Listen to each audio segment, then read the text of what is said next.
I'd spent 15 years rehabilitating high-risk dogs, hostile Rottweilers, troubled German Shepherds, discarded pit bulls. But nothing tested me like Heather Blackwood, the new Homeowners Association president determined to drive my gentle Doberman, Bruno, from our street. With fabricated grievances and underhanded tactics, she harassed us for months. In her desperation, she tossed meat morsels to provoke Bruno, then flung herself to the pavement, shrieking that he'd attacked her. Yet Bruno unraveled her plot in the most mortifying fashion imaginable. He relieved himself on her designer handbag. That's how my steadfast partner and I toppled a crooked HOA chief. I'm Max Rodriguez, bearing the battle scars, 15 years worth, on my arms and hands from working with dangerous dogs. But for every mark, I had scores of triumphs. Feral animals turned into loving companions, households finally feeling secure. My office walls were a gallery of gratitude, letters of thanks and snapshots of canine success stories. Bear, the Rottweiler, frolicking with twin toddlers. Zeus, the German Shepherd, serving as a therapy dog. Princess, the pit bull mix, providing comfort to veterans battling PTSD. I understood dogs better than people, and preferred it that way. Dogs were straightforward, no lies, no deceit. Anger or affection, what you saw was genuine. That's why Heather Blackwood's campaign enraged me so deeply, and when it ended, she got precisely what was coming to her. 4 years earlier, I'd volunteered at the animal shelter, not to adopt, since I already had 2 rescues, but to help out. Then I spotted Bruno in the puppy wing. He was 3 months old, coat jet black with rust-colored accents, ears floppy and oversized, paws nearly dwarfing his frame. His kennel placard read Doberman Mix and warned needs experienced handler in bold red letters. Janet, the shelter attendant, explained that Bruno had been relinquished by a family who branded him too aggressive and untrainable. He'd languished there for 6 weeks without a single inquiry. Curious, I asked about his alleged offenses. Janet recounted that he'd chewed shoes, had indoor accidents, leaped with excitement, and barked when left alone. I nearly laughed. Those were textbook puppy antics, not aggression.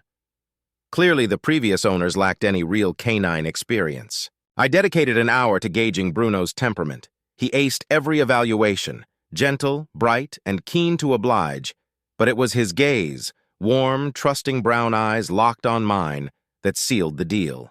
When Janet outlined his grim prospects, if unclaimed, I knew I had to act. A young large-breed pup stamped aggressive didn't have long to wait. I returned home and ran the idea past my other dogs, Rex and Luna. Both of them gave their silent nod to a new little brother. The next morning, I was back at the shelter with the adoption paperwork in hand and a fresh collar for Bruno. From that moment on, Bruno and I were inseparable. He wasn't just another rescue. He became my shadow, my confidant, my truest companion. By now, Bruno weighed 90 pounds and carried himself like the classic Doberman he was. Strangers would cross to the far curb when they spotted us, intimidated by his size and his breed's reputation.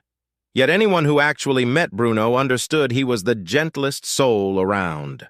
Before the conflict began, children would scamper over to pet him.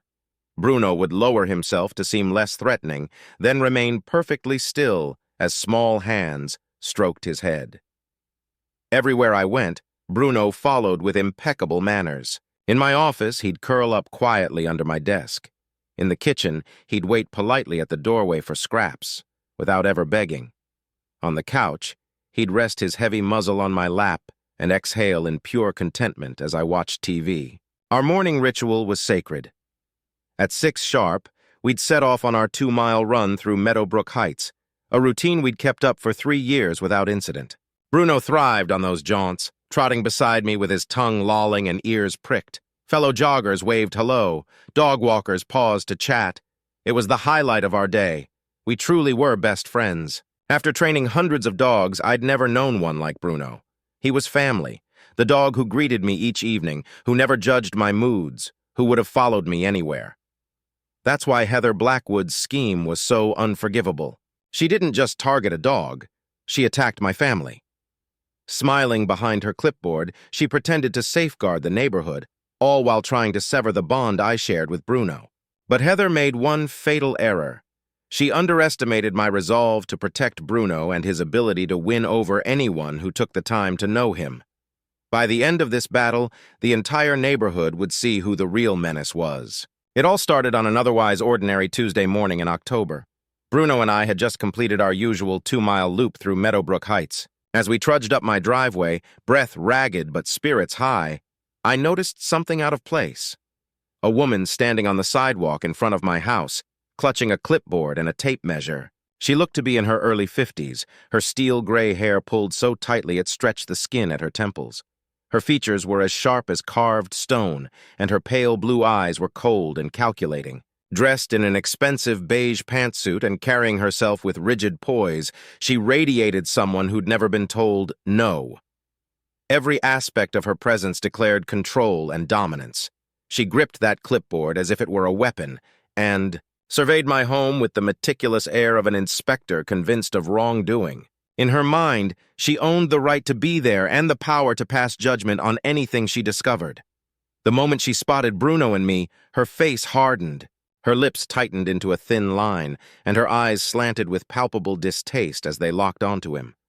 Bruno, ever the gentleman, sat obediently at my side, tail offering polite wags in hopes this newcomer might be friendly. His ears pricked inquisitively, posture loose and welcoming. Nothing about him suggested danger. Yet I could read people nearly as well as I read dogs, and everything about this woman spelled trouble. She stared at Bruno the way some folks regard spiders, equal parts fear and revulsion.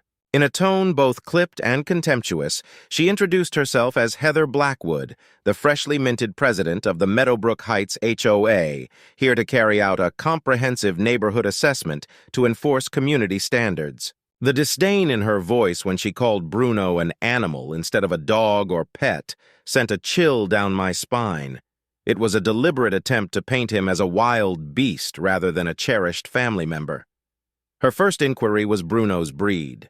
When I replied Doberman, she jotted it down with a self-satisfied smirk, as if confirming her worst suspicions. Next came questions about his age, his training background, and whether I maintained sufficient insurance for what she termed dangerous breed ownership. Though impeccably professional on the surface, every question dripped with hostility. I responded curtly but civilly. Bruno was 4 years old, had completed both basic and advanced obedience training, and yes, I carried comprehensive liability coverage. Throughout our exchange, Bruno remained statuesque and silent, embodying the calm, regulated demeanor I had taught him over years of patient work. If her true aim had been to gauge his temperament, his flawless conduct should have silenced her bias. Instead, Heather seemed crestfallen by his obedience, clearly disappointed that he gave her no excuse to validate her prejudice. When she wrapped up, she announced she'd need to see vaccination records, training certificates, and proof of insurance. Plain and simple, this was harassment. I challenged her demand. Why the paperwork? Her response was thinly veiled menace. As HOA president, she was tasked with safeguarding the community. Large, potentially aggressive breeds could endanger children, seniors, and other pets. It was her duty, she insisted, to ensure such animals were strictly regulated and overseen. The way she uttered "such animals" while fixing her gaze on Bruno made my blood boil. Bruno had never shown an ounce of aggression. He was a certified therapy dog, beloved in nursing homes and children's hospitals alike. Yet something whispered that I shouldn't reveal this to Heather. My gut told me any detail about Bruno's credentials would be twisted into ammunition against us. So I simply replied that Bruno wasn't a dangerous dog. My tone was even and measured, but there was an edge of steel in my voice, enough to signal that I wasn't someone who'd be cowed. Heather answered with a frosty smile that never touched her eyes. "I'll be the one to decide," she said, her voice clipped. "Community safety can't rest on individual pet owners' judgments." Without another syllable, she pivoted and strode off, her heels clicking sharply on the sidewalk. No farewell, no courtesy, just a brisk exit as if Bruno and I weren't worth a second thought. I watched her retreat, then knelt beside Bruno. He'd stayed calm, but I could see his confusion in those loyal brown eyes. He cocked his head and let out a soft whine, as if asking what that strange encounter had been about. I scratched behind his ears and murmured that we might be in for trouble. Though my voice was soothing, unease churned inside me. I'd dealt with difficult people before, but Heather Blackwood was different. Her prejudice seemed laced with something darker. Bruno pressed against my leg, offering the kind of comfort only a dog can. I looked down at him and made a silent vow. No matter what Heather unleashed, complaints, restrictions, or outright harassment, I would shield Bruno from it all. I had no idea how tough that promise would prove, or how far Heather would go to get her way. But I was about to find out. The first salvo arrived like a serpent sliding under my door. It was Wednesday morning. I was in pajamas, bleary-eyed and craving coffee, when I spotted the thick, official-looking envelope embossed with the Meadowbrook Heights HOA crest in gold. Inside lay a formal complaint, penned in Heather's sharp, precise handwriting. "Noise violation, excessive barking," the bold header declared. According to the document, Bruno had barked non-stop from 6 o'clock to 7 a.m. the previous Tuesday, breaching the neighborhood noise ordinance. Multiple neighbors, it claimed, had lodged complaints about the disturbance. I almost chuckled, but the amusement quickly vanished when I realized how serious this situation could become. The allegation had to be either a total misunderstanding or a deliberate fabrication, because I was certain of Bruno's whereabouts every moment on Tuesday morning. Bruno wasn't in the habit of barking. I had trained him from puppyhood never to make a sound unless there was a genuine threat. Even more telling, I had been at home the entire time in question, sitting at my kitchen table with my coffee while Bruno lay sleeping on his bed in the living room. This complaint wasn't merely incorrect, it was impossible. I phoned the HOA office to talk with Heather. When she picked up, I calmly explained that I'd received a noise complaint about Bruno, but there must be some mix-up. I remained courteous, despite my mounting irritation. Heather's reply was swift and unyielding. "No mistake," she said flatly. "We've had several reports from neighbors who were disturbed by loud barking." According to her, each report named Bruno explicitly and described the disturbance in detail, all matching one another. I asked if I could speak directly with the neighbors to clear up the confusion. Surely someone had gotten the wrong dog. But Heather insisted that complainants' identities were strictly confidential under HOA policy, to protect them from any retaliation. A chill ran through me as I realized how perfectly the system was rigged. I couldn't challenge accusations backed by anonymous reports. It was a foolproof mechanism for lodging unverified, unanswerable claims. I made a final attempt at persuasion. I reiterated that I had been home the entire morning and Bruno had been quietly asleep. I offered to bring forward witnesses who could confirm my account. Heather listened without emotion, then replied coldly that the HOA had sworn affidavits from multiple, reliable witnesses. Unless I was prepared to accuse these upstanding community members of perjury, the complaint would stand. I ended the call feeling a mix of anger and reluctant admiration for Heather's cunning. She had engineered an entirely airtight complaint process. Then, on Friday morning, a second complaint landed, and this one truly infuriated me, because once again I could prove it false. This time, the accusation was that Bruno had behaved aggressively toward a jogger on Maple Street. The complaint claimed that on Thursday evening, Bruno lunged at an innocent runner and would have attacked if I hadn't yanked him back. I knew immediately it was a lie. I could account for every minute of that Thursday evening. I'd driven to my sister Carmen's house across town to help her move furniture. Bruno accompanied me and spent the whole evening sprawled on Carmen's living room floor, being doted on by her kids and snatching leftover pizza crusts. There was no possible way Bruno could have lunged at anyone on Maple Street, as he was 20 miles away, enjoying belly rubs from my nephew Miguel.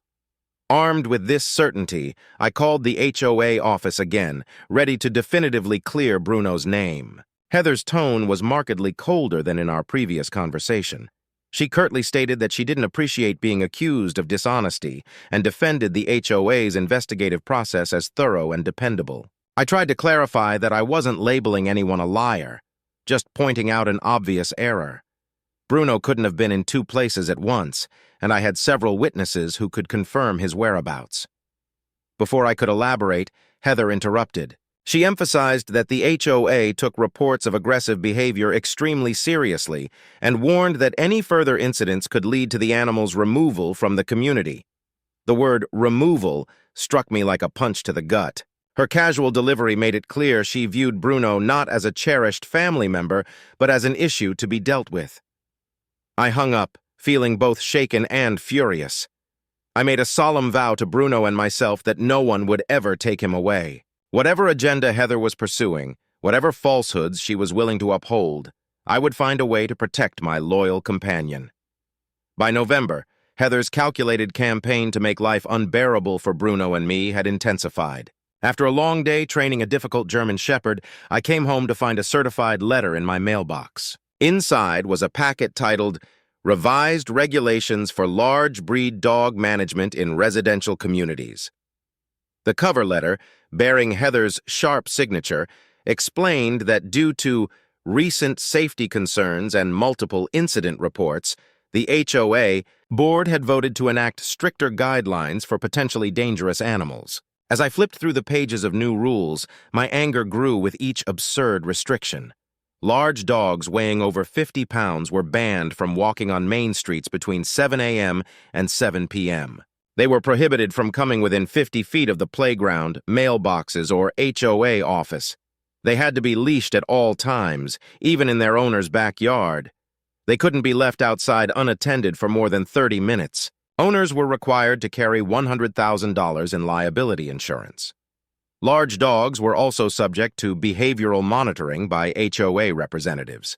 These rules weren't just excessive, they were deliberately crafted to make it nearly impossible for me to provide Bruno with a normal life. Our usual morning walk was now restricted for most of the day. The backyard leash rule meant Bruno couldn't even enjoy a game of fetch in his own yard. It was clear these regulations targeted Bruno specifically. Meadowbrook Heights had only 3 large dogs: Bruno, Mrs., Patterson's elderly golden retriever who could hardly move, and the Johnson family's idle Labrador. I refused to accept these constraints without a fight. If Heather was intent on waging a war, I was ready to meet her challenge head-on. The next HOA board meeting was set for Thursday evening. I dedicated the weekend to building a robust defense for Bruno, collecting his training certificates, therapy dog certification, and heartfelt character references from neighbors who knew him well. When I arrived at the community center, the room was packed. News of the new dog regulations had spread, and tension hung in the air. The board members shifted uncomfortably in their seats as I entered, clutching my folder of meticulously gathered documentation. But the atmosphere shifted dramatically when Heather walked in. She was dressed sharply in a stark black suit, exuding authority, and carried a laptop, a projector, and thick folders brimming with research. The lights dimmed, and the projector screen lit up with harrowing images of dog attack victims, photos of people with bandages covering severe bite wounds, accompanied by medical reports detailing extensive reconstructive surgeries. Her voice was steady and commanding as she presented alarming statistics on dog bites and liability lawsuits.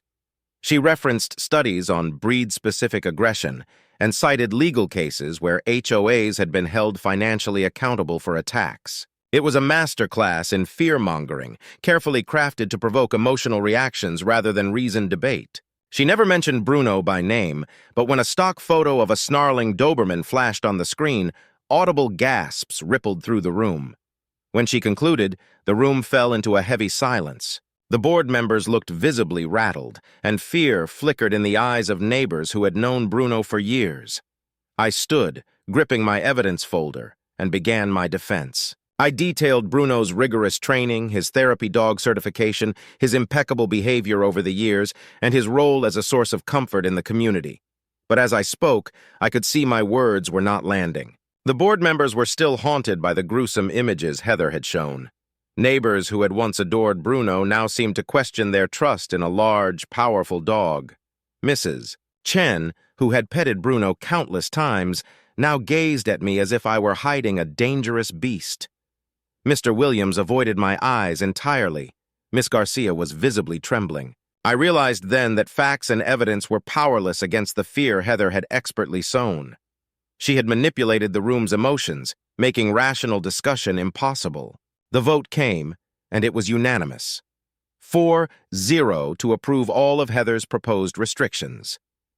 I left the meeting feeling defeated and seething with anger. As I walked to my car, Heather approached me, her face lit with a cold, triumphant smile. She insisted this wasn't personal, just responsible governance and community safety. I studied her for a long moment, noting the satisfaction gleaming in her eyes. This wasn't about safety, it was about power and control, about a bully who had chosen her target. Quietly, but with an edge of resolve in my voice, I told her this wasn't over. Her smile widened, almost taunting, as she assured me it certainly wasn't. She had plans, she said, and Bruno wouldn't be a threat to the neighborhood for much longer. As I drove home, a mix of anger and resolve burned in my chest. Heather believed she'd secured her victory, but she'd made a critical error, underestimating my devotion to Bruno and my determination to fight for justice. This war was only beginning, and I was committed to winning it. December arrived with the first snowfall, along with Heather's most cunning tactics yet. I'd been trying to comply with the absurd new regulations, though they transformed every walk into a logistical nightmare, draining the joy from what had once been the highlight of Bruno's and my day. Our morning runs were now impossible, as prohibited streets sliced through our usual route, and time restrictions forced me to rise at 5 a.m. just to fit in a walk before the banned hours began. Bruno seemed puzzled by the changes, but adjusted with a patient resilience that only deepened my love for him. The worst part was the shift in how neighbors treated us. People who once stopped to chat now crossed the street to avoid us. Children who used to beg to pet the nice doggy were yanked away with hushed warnings about the dangerous dog. The fear in their eyes when they looked at Bruno was heartbreaking, especially because it was entirely undeserved. Bruno had done nothing to earn this distrust. He was simply the wrong breed at the wrong time, with the wrong person targeting him. On a quiet Thursday morning in mid-December, snow began to fall gently.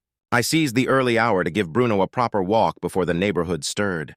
We strolled down Oak Street, both savoring the serene magic of fresh snow blanketing the world.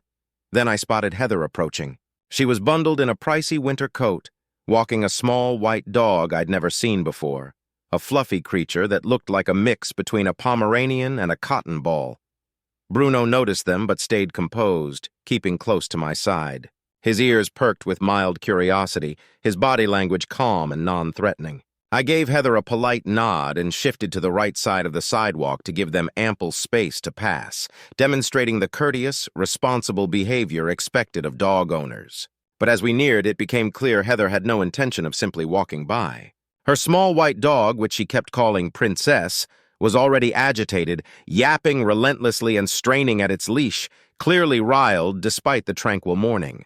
When we were about 10 feet apart, Heather did something that sent a chill through me. Instead of keeping a respectful distance, she deliberately guided Princess straight toward Bruno, extending the leash fully to let the small dog get right in his face. Princess instantly started growling and biting at the air, her shrill yelps bouncing off surrounding homes. The small canine was in total hysteria, twirling and charging at her leash's limit, like attempting to provoke a battle with a rival who was 80 pounds heavier. Bruno's response was precisely what any properly trained canine would exhibit. He moved one step back and glanced up at me for direction, obviously seeking to prevent conflict. His ears were positioned slightly rearward in a deferential motion intended to calm the situation. I instantly increased the space between the animals and attempted to keep moving forward. However, Heather hadn't completed her act. She started talking loudly about how frightened poor Princess was of the large, hostile canine. Her tone traveled distinctly through the frigid atmosphere, and I noticed drapes starting to flutter in adjacent windows as residents looked outside. It was complete drama, crafted to generate observers to Bruno's alleged hostility while portraying Heather as a worried pet parent safeguarding her defenseless creature. I refused to be provoked. I continued moving, maintaining Bruno nearby and tranquil despite the continuing spectacle. However, I understood that by nightfall, this fabricated event would transform into yet another official grievance. The grievance came the following day, accompanied by notification that Bruno was now formally designated as a problematic animal, needing extra supervision and limitations. Winter intensified, and likewise did Heather's persecution efforts. She submitted grievances regarding the noise of Bruno's claws tapping on the pavement during strolls. She claimed that Bruno's simple existence made her feel threatened while collecting her correspondence. She additionally filed an official report concerning how Bruno gazed at her, alleging his gaze was menacing and hostile. I started recording everything compulsively. I maintained a journal documenting schedules and paths of all our excursions, observing atmospheric conditions, individuals we met, and Bruno's conduct. The records became essential when Heather charged Bruno with ruining her treasured flower bed. I managed to demonstrate this charge entirely untrue by presenting the HOA committee surveillance video from my neighbor's recording equipment. The recording definitively displayed Bruno resting quietly in the front room window during the complete evening, while something different, likely a raccoon, had been excavating in Heather's garden. Yet Heather was flexible. She merely modified her account, asserting that although Bruno might not have personally demolished her garden, his existence in the area had presumably frightened off whatever creature was truly at fault. It was entirely unreasonable logic, yet the HOA committee embraced this altered narrative without inquiry. The crisis moment occurred on a frigid February dawn. We were nearly at our destination when we met youngsters constructing a snow figure in their front lawn. I maintained Bruno on the distant edge of the walkway and kept a quick tempo. That's when one of the youngsters shouted out, inquiring if she could stroke the beautiful puppy. I was preparing to courteously refuse when something hit Bruno straight in the skull with sufficient impact to make him stagger to one side. Bruno's response was raw reflex. He jerked forward slightly, almost yanking the lead from my shocked grasp. Then I noticed the tennis ball rebounding on the pavement and understood what had occurred. I whirled around and spotted Heather positioned behind a stationary vehicle roughly 20 feet distant. She held another tennis ball in her palm and wore an expression of icy contentment that made my temper flare. She had intentionally hurled the ball at Bruno's skull, understanding any canine would respond reflexively to unexpected contact. She'd coordinated it flawlessly, pausing until we were before observers who would witness Bruno's abrupt motion without comprehending what triggered it. The youngster's guardians rushed outside, disturbed by the disturbance, and scared by the vision of a massive canine seemingly charging toward their children. Heather instantly began her worried resident act, displaying surprise and concern about what might have occurred if Bruno had truly contacted the youngsters. I sensed my cautiously preserved composure finally break. I yelled at Heather that she had hurled the ball, that she'd intentionally agitated Bruno before observers to manufacture precisely this scenario. However, Heather was prepared for my charge. She retrieved her device and began filming, declaring loudly for her recorder that I was intimidating her and my hostile canine was obviously uncontrollable.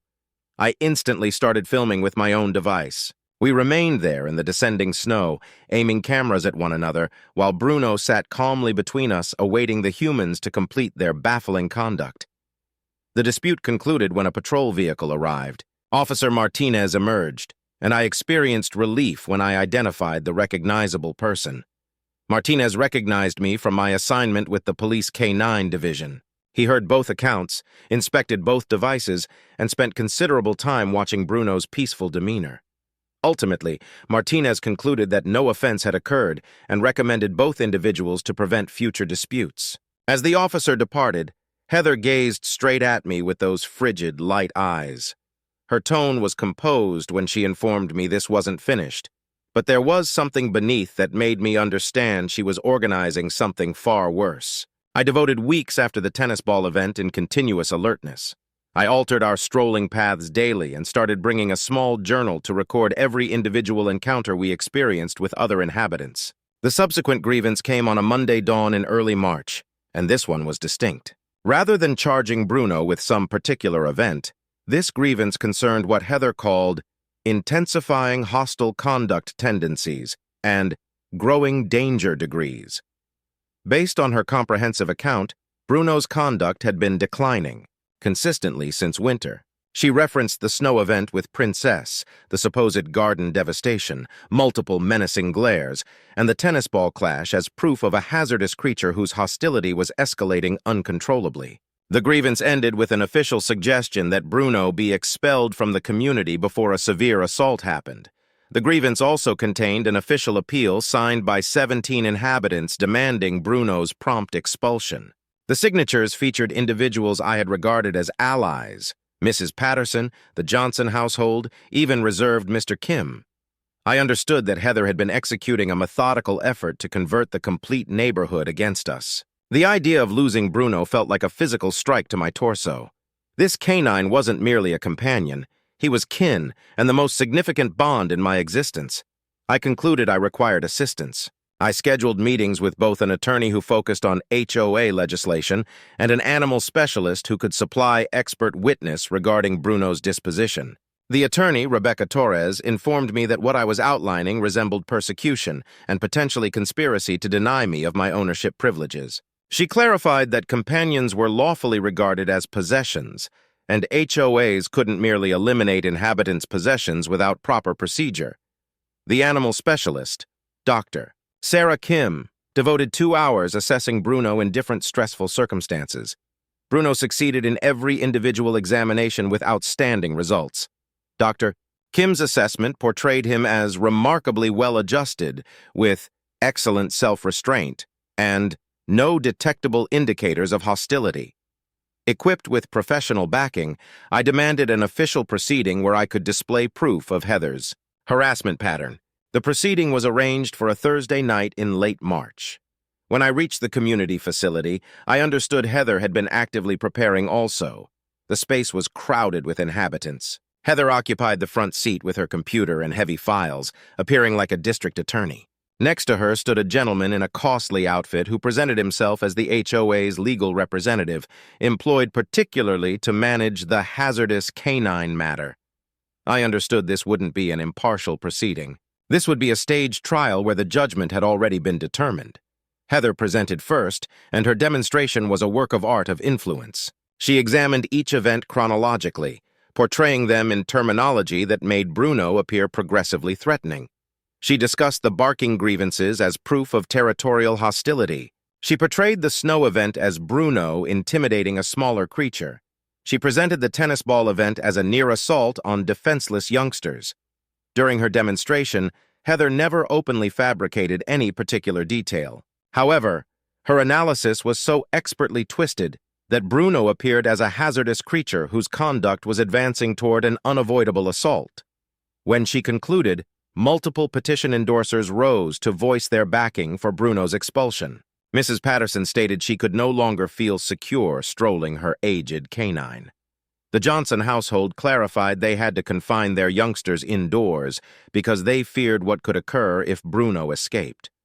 I heard with increasing distress. These were individuals who had recognized Bruno for years, who had witnessed his mild temperament directly.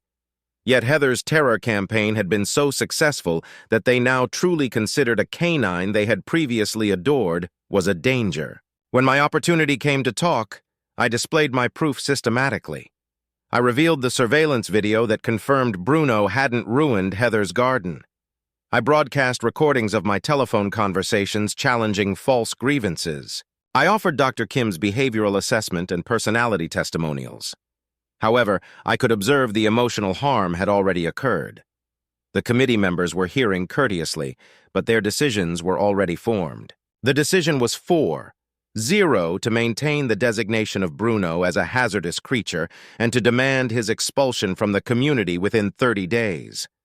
I sensed like the ground had vanished beneath me. 30 days to locate a new residence for Bruno, or to relocate somewhere different completely. 30 days to desert the existence I had constructed in this area, all due to one woman's revenge against my canine.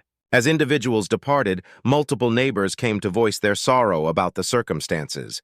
They mentioned they felt terrible about how matters had developed, but that they couldn't risk their household security. I observed that none of them would gaze at me straight in the face. Max Rodriguez confronted the 30-day time limit looming over him like a blade ready to drop. I experienced restless evenings investigating options, searching for somewhere Bruno and I could move without ruining my canine training enterprise or my complete existence. The contradiction wasn't missed on me that multiple of my customers resided in Meadowbrook Heights, and they were now requesting me to assist train their canines while simultaneously backing the expulsion of my own flawlessly trained creature from the community. I kept following my attorney's guidance to record everything, but my spirit wasn't truly in the battle anymore. The HOA had declared the community had opposed us, and challenging the ruling would require thousands of dollars in legal costs with no assurance of victory. Bruno appeared to detect something was incorrect. He remained nearer to me during our strolls, sometimes glancing up with worried brown gaze as if inquiring why his human appeared so melancholy and anxious constantly. 3 weeks into the timer on a bright Saturday dawn in March that should have been ideal for a lengthy stroll, I made a choice that would alter everything. I had been changing our paths so compulsively that we had scarcely investigated some of the recent areas of the neighborhood. Cedar Lane was one of the roads I'd been preventing because it was on the edge of the community, and I hadn't desired to chance any meetings with Heather or her backers. However, on this specific dawn, I felt careless. We had fewer than a week remaining before the time limit, and I was exhausted of lurking around my own area like a lawbreaker. If this was going to be our final week in Meadowbrook Heights, I desired Bruno to experience some regular strolls on roads we had never adequately investigated. Cedar Lane was tranquil and tree-bordered, with recent homes that had bigger lawns and more room between them. It seemed serene in a manner that our typical limited paths no longer did. We were roughly midway down the section when I noticed Heather's unique silver vehicle stationed at the road's conclusion. She was positioned in the operator's chair, seemingly conversing on her device, but I could observe that she had an ideal perspective of the complete extent of Cedar Lane. Every intuition advised me to reverse instantly and select a different path. Heather's location couldn't be coincidental, and whatever she was organizing would certainly be crafted to inflict maximum harm during our concluding week in the area. However, something obstinate in me declined to grant her the gratification of witnessing me withdraw. We were on a community road, obeying all the absurd regulations and limitations, strolling calmly without disturbing anyone. I possessed equal privilege to be there as she did, and I was exhausted of permitting her to dominate every element of our existence. I chose to keep strolling, but I retrieved my device and began filming footage as we neared the location where Heather was stationed. If she was organizing something, I desired to record every moment of it. When we were roughly 50 feet from her vehicle, Heather emerged and began moving straight toward us. She was holding a small fabric container, and her actions were deliberate and resolute in a manner that made my heartbeat accelerate with concern. I instantly ceased strolling and summoned Bruno to a seated stance beside me. I maintained the recorder operating and readied for whatever clash Heather had organized. But what happened next was so bold and outrageous that I nearly missed my chance to document it all. When Heather was only a few steps away, she reached into her purse and pulled out what appeared to be dog snacks. Without uttering a single word, she tossed them right at Bruno's paws, scattering the treats in front of my bewildered dog. Bruno's response was exactly what you'd hope for from a well-trained animal when faced with unfamiliar food on the ground. He glanced at the treats with curiosity but didn't go for them. Instead, he looked up at me, waiting for my signal, just like he'd been taught since he was a puppy. Right then, with Bruno lowering his head to look at the snacks in a totally relaxed, unthreatening way, Heather suddenly hurled herself backward onto the lawn with a blood-curdling scream that must have echoed down the block.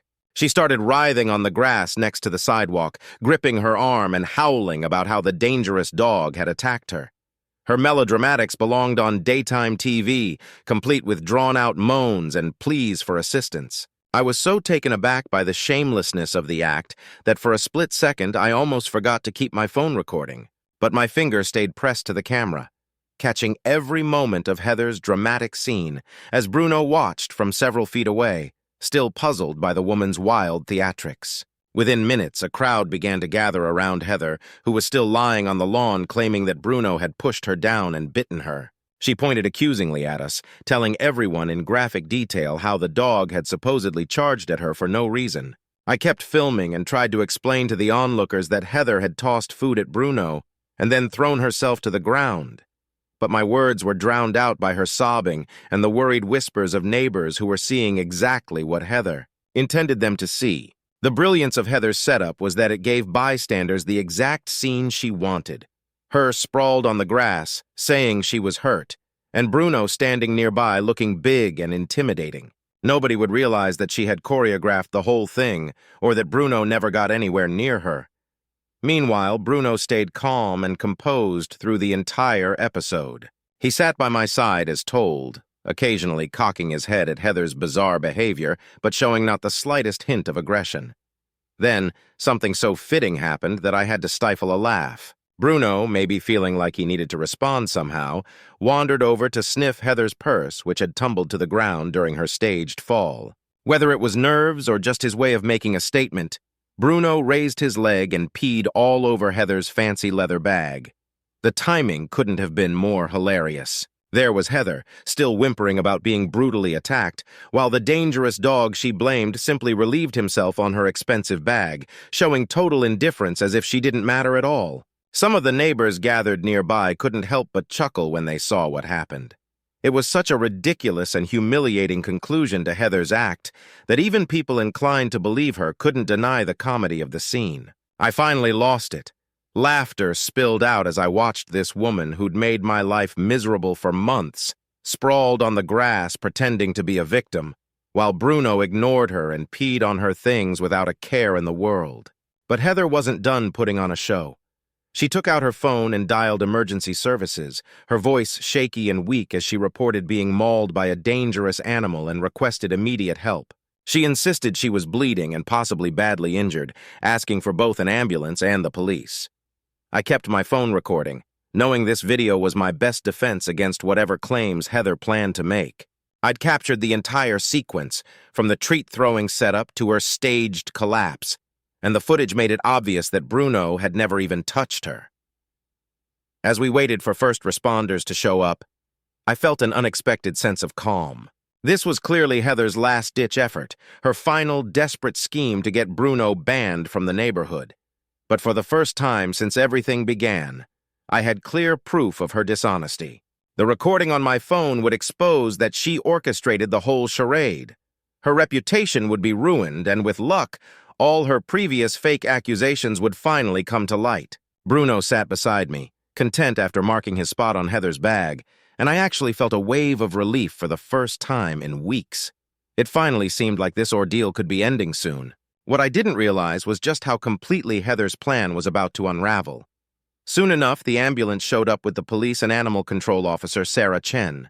I knew Chen from working with K9 units. She'd already had her doubts about Heather's frequent complaints about Bruno. Heather repeated her story, but Chen quickly noticed her injuries weren't new at all. They were several days old. I handed over my phone and she watched the full video, which made it clear that Heather had thrown the treats and staged her own fall, while Bruno kept his distance the entire time. Chen followed up and discovered that none of the bystanders had actually witnessed Bruno doing anything.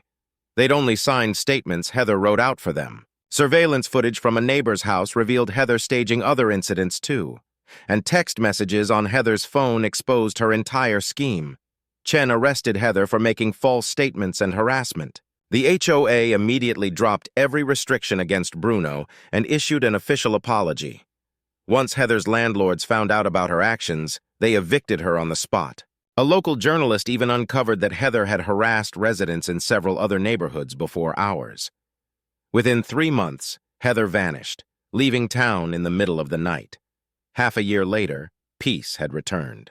The neighborhood learned from the ordeal. New HOA rules required real evidence for any complaints. And Bruno? He was just happy to be back to his regular routine, enjoying life as it should be.